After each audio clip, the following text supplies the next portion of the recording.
Hi, I'm Kimberly Allison from Starliner Music. Welcome to my channel. Today I'm going to continue with my series entitled Blues Solos with Comping. In this series we go back and forth from lead guitar to rhythm guitar accompaniment, also known as comping. First I'll perform blues solo with comping in the key of G number 12, and then I'll break it down for you. Here we go. I hope you enjoy it.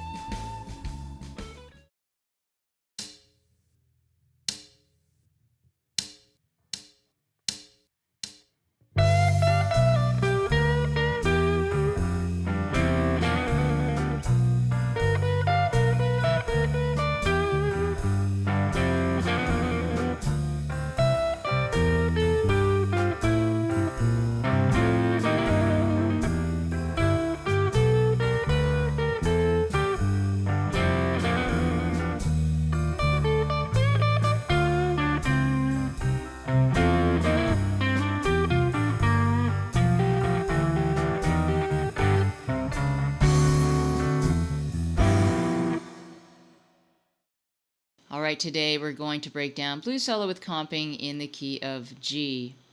In these exercises, I go back and forth from lead guitar to rhythm guitar accompaniment, also known as comping. I've broken the example down into 3 parts, and in each part we'll alternate between lead guitar and rhythm guitar accompaniment. So in the first part I'll play a lick, go to comping, and then play another lick and back to comping. So each part will be like that. Now for this blues I've decided to use the G major and G minor pentatonic scales up around the 10th to 12th fret. So generally where the G chord looks like this. And for people that know caged, this is called the A pattern. If you don't know what caged means, you should go back and review some of my videos on that subject. Let's go over the scale fingerings for G major and G minor pentatonic. The G major pentatonic is fingered like this.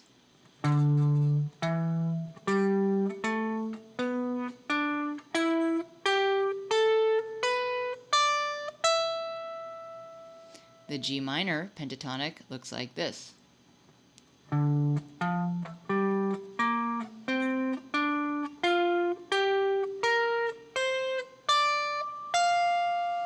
And in caged, both G major and G minor pentatonic are said to be in the A form.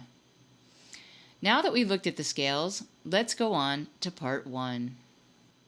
Here's part 1.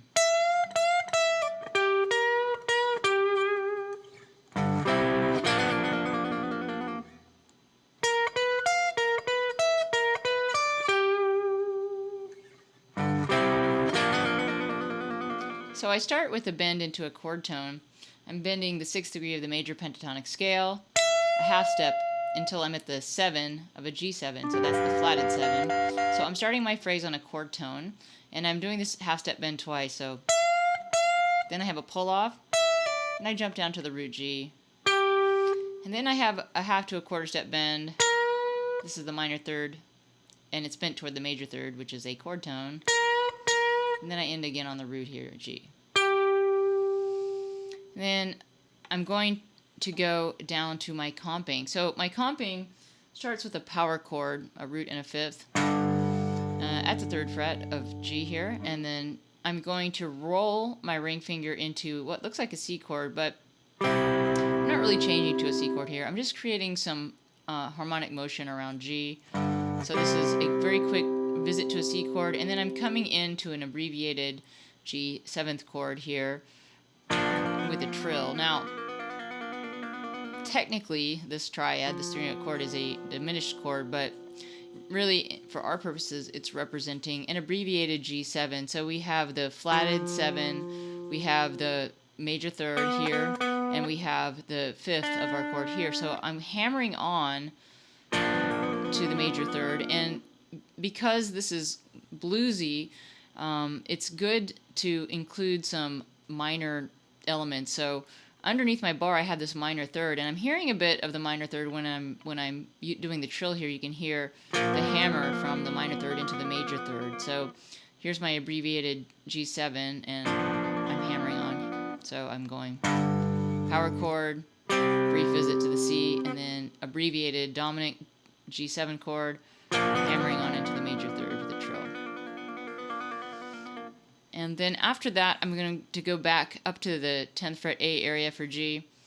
And then I'm going to do this idea where I use a pedal tone. Now, typically a pedal tone is one note, but in this case, I'm using two notes in combination. I'm using the minor third into the major third as my pedal tone idea. Now, a pedal tone is inserted between the other notes of your riff. So it's like an idea that, or a note that you keep coming back to that's inserted between the other notes of your riff or lick. So I'm starting with the pedal tone, which is basically a third. It's both major and minor third together. And then my pinky going up to the flatted 7, then rolling to the 6 after the pedal tone, and then the pedal tones thirds. And that's the 5th of the chord, and then I'm ending on the root.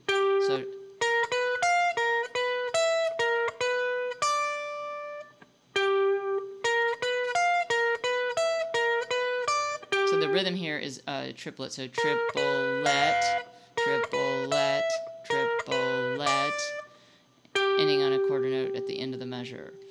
Then I go back down to my G comping again, so the G power chord, quick visit to C, and then I hammer on into the major third in this abbreviated dominant with a trill. Let's put that together.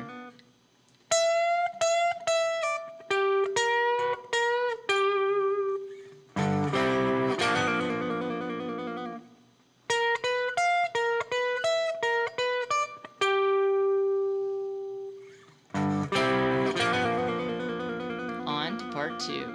Here's part 2.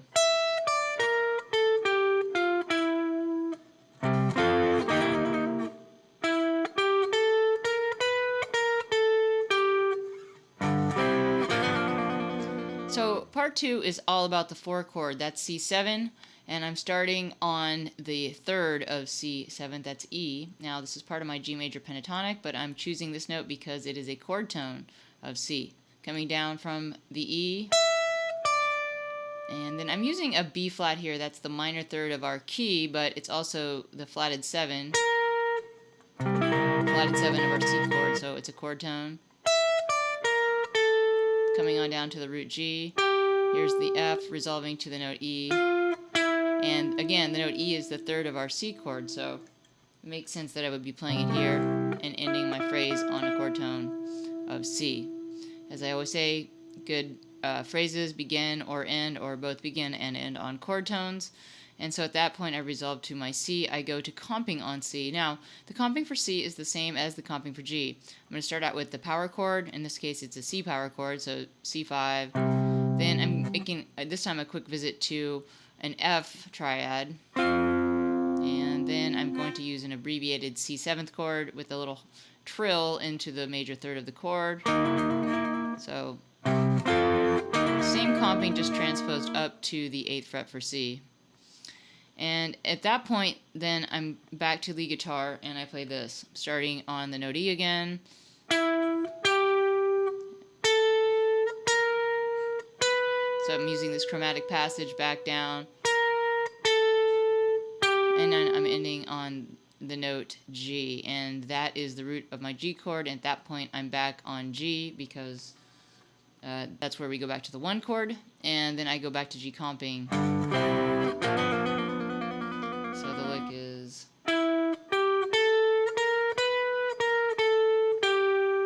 resolving to G. Let's put part 2 together.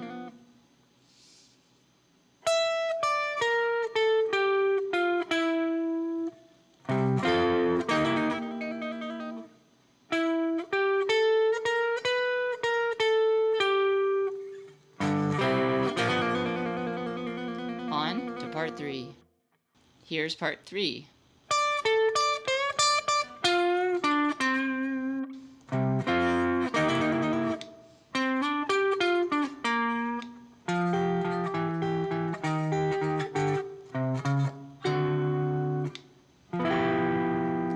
So in part 3, we are playing over the 5 chord D7. Now, I am technically still using notes within the G major and G minor pentatonic, although I'm using the notes that also are fitting within D minor pentatonic. So if you think of D minor pentatonic here, these notes would still be within that general pattern. But I'm starting on the root D, and then I'm going to the 5th of D, so that's my triplet, and then I'm doing a bend, so I'm bending here into the root D and playing the finger D here, so that's a triplet too, so triplet, and then I'm going to the note F here at the 10th fret. Now I'm giving it just like a little bit of a quarter bend, and that's kind of hinting at the major third of D. So here's a D chord or D7 chord, and there's my third of the chord, so I'm kind of aiming for that a little bit.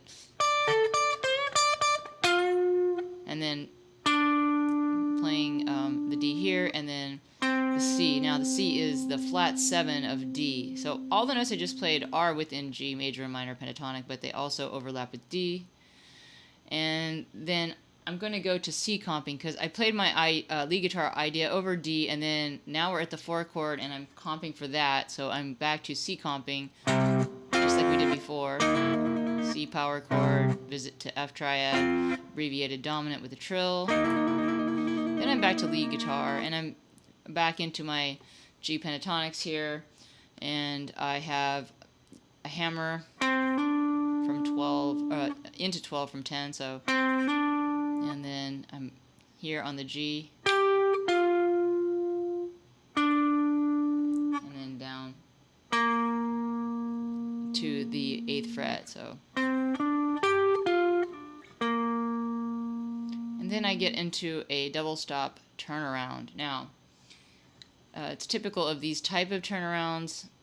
I'm fingering them as a double stop. I'm actually going to separate the notes, but it's very typical in these turnarounds to have a chord tone as one of them. Like this, in this case, it's the root, and that would be very common. And I'm also starting on a chord tone here. That's the flatted 7 of G. Now, I'm going to keep this G on top, and I'm going to walk this chord tone down the flatted 7 all the way down to the 5th of my chord G, which is here. That's D. So I'm going to use this chromatic idea in combination with holding the G on the top. So I'm going to create a triplet rhythm and break up the double stop. I'm going to use pick and fingers. You could just use a pick if you wanted. This is a triplet idea. Walking this lower note down from the flatted 7 of my chord to the 5th. And I come out on a double stop with 2 chord tones, a 5th and a root up here of G. And then I approach the root of my 5 chord D chromatically from underneath, from this note C. And there's my root D. And when I get over to the D, I'm going to make a chord. It's an abbreviated D7. So this is the root, the flatted 7, and the 3 of a D7. And that's my 5 chord. And then I'm going to end on a G13. And this chord is a little bit upside down. I have the 7 as the lowest note. That's the flatted 7F. The 3rd, that's B. The 13, that's the same as the 6. That's an E. And then the root's on top. Let's put that last part together one more time.